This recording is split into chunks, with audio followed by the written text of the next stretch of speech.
When I was growing up, I used to hear my mother say, "You got your father's nose."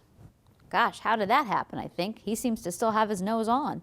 Well, it actually means that I inherited the genetic material that's similar to my father's, and so we have noses that look alike. Hi, I'm Janice Creneti. I've been teaching biology in high school for about 20 years, and I'm here to talk to you today about how does DNA replication work.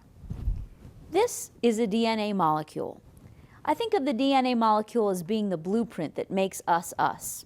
Determines your hair color and your eye color, even your tendency to get certain diseases.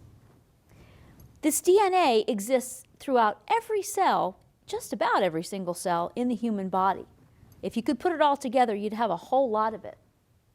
Well, every time you grow new hair, or you grow the fingernails, or even if your cut heals over, you produce new skin, DNA is replicating. Every time you have more cells produced, you have to have the DNA that becomes the center of the cell, which means DNA has to reproduce itself. So how exactly does that work? Well, DNA is a double-stranded helix. If you could unwind what you would see on the TV here, you'd see something like this. What happens is DNA, the two strands will actually begin to separate.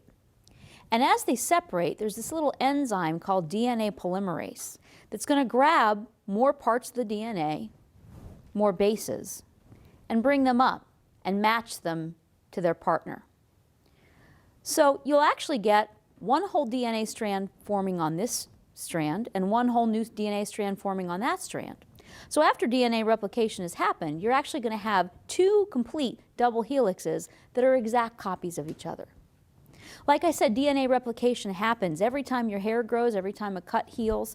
Anytime your body's producing more cells, it has to make more DNA, because that DNA is going to direct how those new cells are created.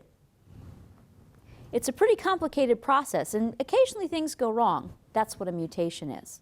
But without DNA replication, you wouldn't be able to grow. I'm Janice Creneti, and this is How Does DNA Replication Work?